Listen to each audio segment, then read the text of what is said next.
Les années Charest, ça a été des années de coupure magistrale dans tout le secteur public.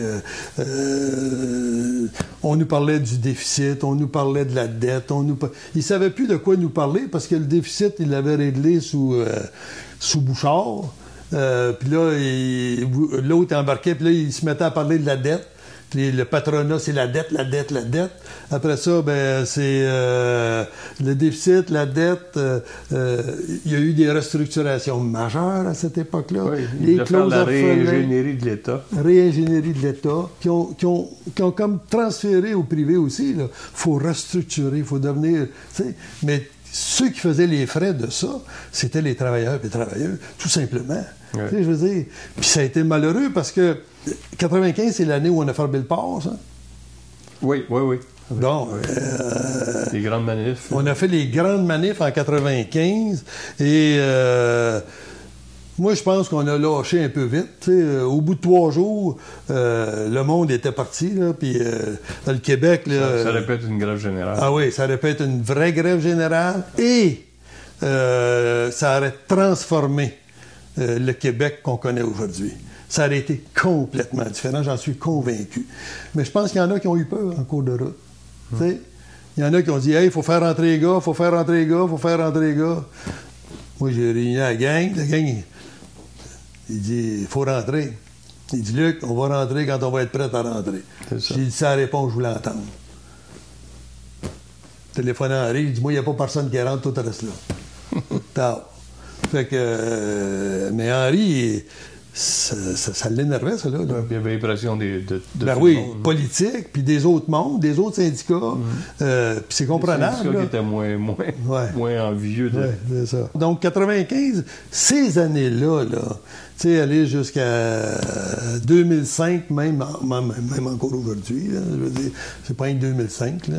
Moi, je pense aux 20 ans des TCA, là, quand je dis ça, là. Mais ça a été des attaques par-dessus des attaques. On réglait une affaire, il en sortait une autre, politiquement, là. Ah ouais. Et finalement, on se laissait avoir aussi souvent par des belles promesses. Là, on pensait mais c'est en fait... Tu sais, l'ALENA, là, quand ils nous ont promis ça, André, là, il y en avait des promesses. Là. Un paquet de fausses promesses, jamais réglées. Puis les travailleurs ont payé le bill. Mais ça, toutes ces années-là, là, ça, c'est toute à partir des années 80 quelque chose, c'est le néolibéralisme qui s'installe partout en Amérique du Nord, puis en Occident, mais au Québec en particulier. Exact. Puis même le PQ, à un moment donné, voulait faire des coupures, puis le déficit zéro, puis tout ça. Bouchard, ouais. Ah non, le PQ, dans ça, il n'a pas été mieux. Puis, tout le monde a passé dans le moule. Il a payé le prix après. Ouais. Après ça, Charest a repayé le prix. Mais le PQ, malheureusement, n'a pas réussi à reprendre le dessus. Fait que, il n'est pas redevenu la force progressiste qu'il avait été dans les années 70. Exact. Puis c'est ça, les gens ne comprennent pas ça. Là, que, les gens ne sont pas juste nationalistes, ils sont nationalistes progressistes. Exact. Avec une vision... c'est ça qui nous motive. C'est pas juste de faire le pays pour le pays, là, c'est de faire un pays progressiste. Exact. Puis ça... tant que le PQ débarque de ça... C'est terminé.